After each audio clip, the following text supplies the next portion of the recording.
Hello, my name is Kirioth, and today we're going to take a look at the faction focus for the Thousand Sons, because they get in their own codex, which is fancy as hell. So, let's take a look at this. I haven't actually looked at this yet myself, so this is going to be a nice journey of discovery for all of us together. Join me! I tell you what, let's just go straight into it. Let's go straight into the abilities. There we go. So, we're going to start off with this. Brotherhood of Sorcerers. So if you're taking a dedicated Thousand Sons detachment, the Sorcerers of the Thousand Sons draw upon each other's psychic vigour using the collective vortex of magical energy to augment their own spellcraft. The ranges of all psychic powers manifested by units with this ability are increased by 6 inches. That's pretty big. That's kind of a big increase. An extra... How do I phrase this without someone taking this out of context and thinking about it in a dirty way? An extra 6 inches is quite big. I'm just gonna move on. I'm not going to say anything more about that. We're just going to leave that how it is. Okay, so...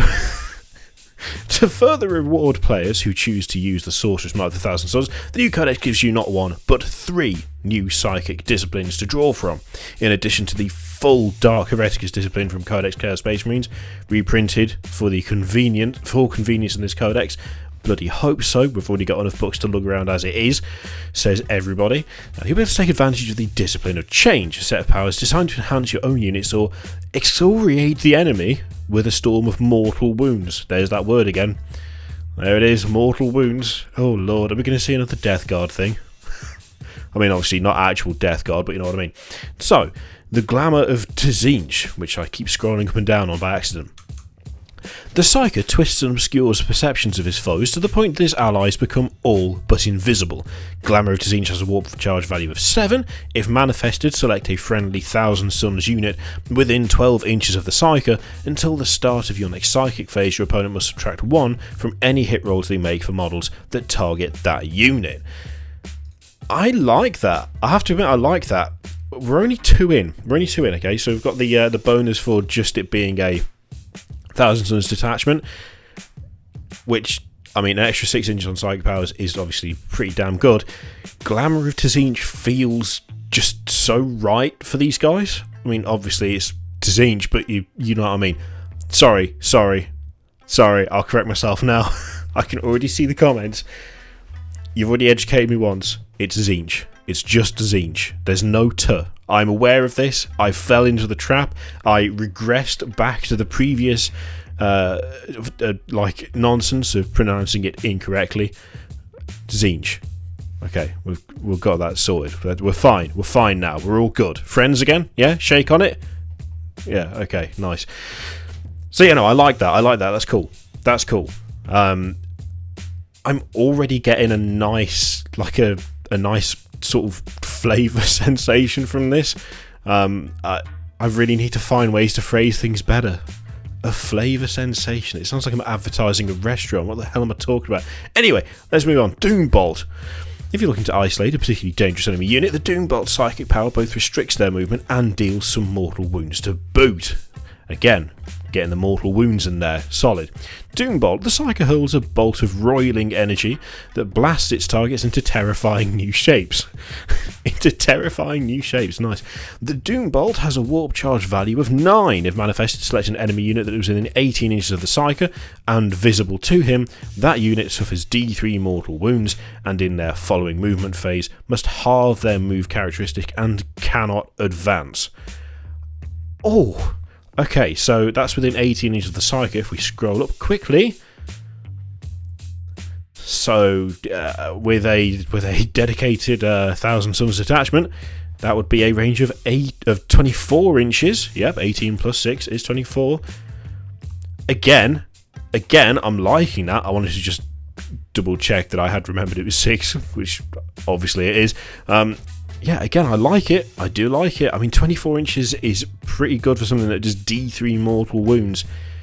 And I have to admit, I like the kind of inhibition of movement as well. Halving the move characteristic and being unable to advance fits really well if you suddenly find that you've got like 8 extra legs, or one of your feet is now a tentacle, or all of your 18 feet are now tentacles. It's a nice little twist. I quite like it. That's pretty cool. I'm getting quite a good feeling from these guys.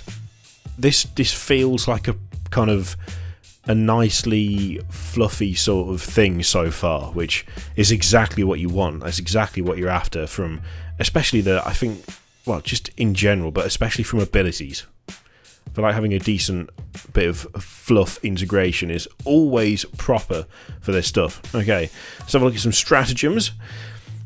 1 command point or 3 command points. Webway infiltration. I'm already loving that. Already loving it. By traversing the wending paths of the webway, the Thousand Sons are able to outflank their foes. Use the stratagem during deployment. If you spend 1 command point, you can set up 1 Thousand Sons infantry unit from your army in the webway instead of placing it on the battlefield. If you spend 3, you can set up 2 such units in the webway instead. This seems very familiar, doesn't it? Any number of units in the webway can emerge from the end of your movement phases. Set each unit up anywhere on the battlefield that is more than 9 inches from any enemy models. You can only use this stratagem once per battle. I'm pretty sure we've seen this before.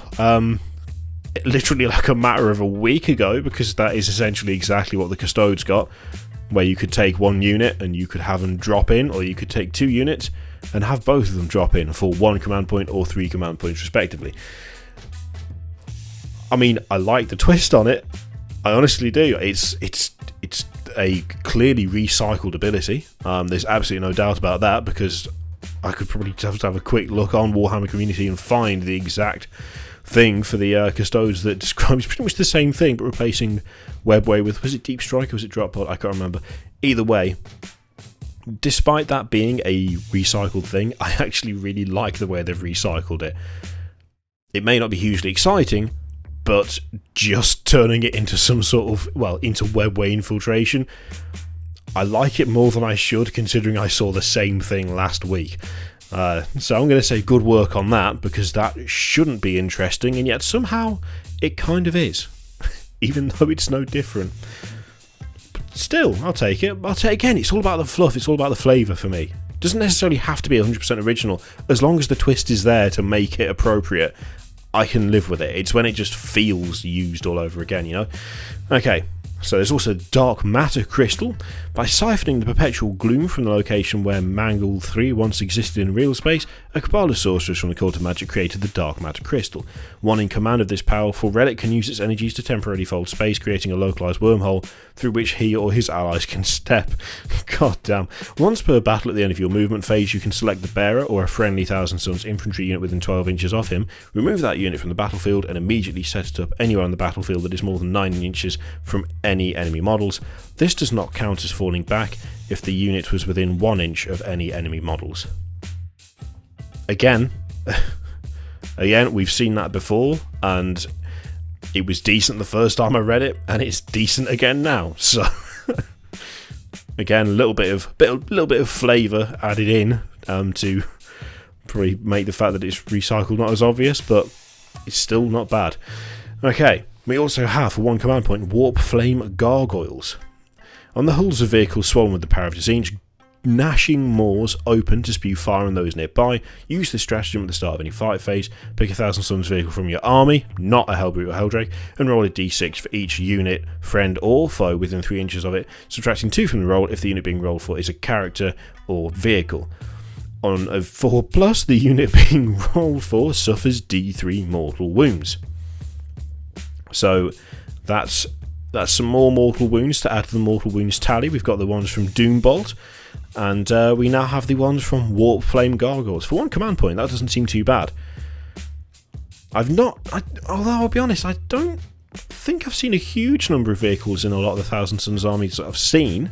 Admittedly, most of them online, but I don't think that's too bad for 1 command point. It's a straight 50-50 on D3 mortal wounds. The downside, of course, being that you kind of hit your own stuff, but provided you get something in the right position, I don't think that's too bad. We also have Cycle of Slaughter, 2 command points to the followers of Tzeentch. it's really, I'm having to really make an effort to not say to Tzeentch, and I'm pretty sure I've already said it multiple times, having corrected myself the first time. Time is as mutable as flesh, enabling an orgy of slaughter to continue long after its natural conclusion. That sounds a bit more Slanesh than Tzeentch, but sure. Use this stratagem at the end of the fight phase. Select a Zangor unit from your army. That unit can immediately fight an additional time. Again, we've seen it before, but it's still not bad. It's still not bad. Being able to fight an additional time, nothing to sniff at. Okay. Fated Mutation, 1 command point. Tzeentch often toys with the form of his minions, remoulding and mutating them into new shapes that he finds altogether more pleasing. That is true. Use this stratagem in the fight phase just before a unit of Tzeentch Chaos Spawn from your army fights. Instead of rolling a d3 for that unit's mutated beyond reason ability this phase, you can choose the result from the table. In addition, you can re-roll the number of attacks each Chaos Spawn in the unit makes until the end of the phase. Oh, I quite like that. I quite like that. Yeah. I mean, you can pick and choose what your spawn end up with. That's pretty cool. That's very Tzeentch. I like it. That's decent. And for 1 command point, you could conceivably make them anti whatever it is that you are about to assault with them. Yeah, I like it. I like it. Okay. We've also got the Flesh Change. Love it. Absolutely love the name. The Flesh Change that afflicts the Thousand Sons has been embraced by most of the Legion's Sorcerers brethren, some of whom Tzeentch rewards, others he punishes. Again, not wrong. Use this stratagem at the start of any phase. Pick a Thousand Sons infantry character from your army. That character is slain, but you can add a Chaos Spawn to your army. If you do so, set up the Chaos Spawn within 6 inches of the character before removing them as a casualty. A Chaos Spawn created in this manner must have the Tzeentch keyword and does not cost any reinforcement points in a matched play game. Oh, alright, so I'm loving that. I'm absolutely loving it. How useful, like properly sort of tactically useful that is, I'm not 100% sure. It could be excellent in terms of you have a character in the middle of a fight who's got 1 wound left. It says the start of any phase. Any phase. So you could conceivably have a character in a position whereby they've got 1 wound left, they've done the damage that they can do, and then you could switch it out for a spawn.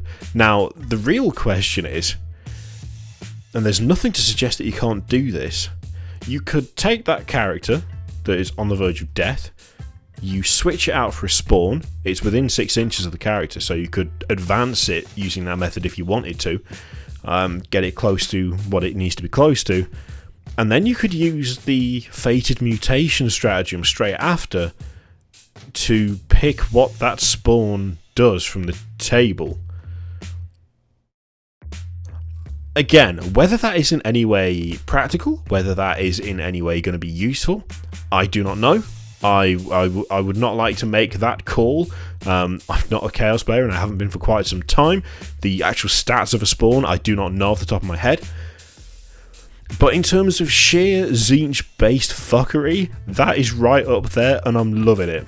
I am absolutely loving that combination. It's 2 command points, yes, but turning some dude into a spawn, then going, and it's exactly the right spawn for killing that over there, that is 100% Tzeentch, and I'm all aboard for that. I'll be honest, this one's kind of got me a bit excited. Like, genuinely, I think they're doing a decent job with these again now. There is recycling, there's definitely recycling here, and there's an ability here that I'm pretty sure we've seen before Custodes as well. I just can't remember which army would have had it because we've done so many of these faction focuses at this point. Having seen the same ability twice in about 8 or 9 days, it has stuck out a little bit more. But the fact is that it's been worded in such a way and it's been given a flavour, unlike what it had before, in such a way that actually I'm not too fussed by it. I think overall, this stuff looks pretty damn cool. So yeah, I'm liking it. I think they've done a decent job, and there's some interesting stratagems here as well, and they feel right. You know, the theme is there, the flavour is there. I'm not looking at these and going, oh, is that really Tzeentch though? Pretty much all of these, I'm kind of looking at that. The only thing I'm not sure about is the cycle of slaughter, because that's kind of, it's like a weird mix of everything. yeah, that's the only one that doesn't strike me as being, yes, Thousand Sons. Then again, it's a Zangor unit from your army, not a Thousand Sons unit, and of course there is a difference, so that might be an unfair thing to pick up on. But yeah, overall, I'm really liking this stuff. I'm liking them. I'm looking forward to the next one. So the next one will be a look at what the new units in the book will mean. So I'll hopefully get a look at the Zangor, Exalted Zangor, or Zangor on Disc, or whatever the fuck it was, and the Mutalisk as well, I think. No, it's the Vortex Beast. No, is it the Mutalith? I can't remember. One of the two. Also, Mutalisk is not... That's a StarCraft thing. That's not even 140k. You know what I mean? The big like dog lizard thing with the big thing on his back. Mutalith Vortex Beast? I should just look it up and stop guessing. In fact, I'm not even going to look it up. I'm just going to say, tell me what it is in the comments. There's ultimate laziness for you. Let me know what you think of this stuff in the comments below. I quite like it. I think it's looking cool. I'm looking forward to the next one. But what do you think? Fan? Not a fan? Bothered? Not bothered? Let me know. And as always, if you want to click the things on the screen, the subscribe, the Patreon, the videos, all of that shite, click it if you like, don't click if you don't want to. Thank you very much for watching, and I'll see you for the next video. Toodaloo.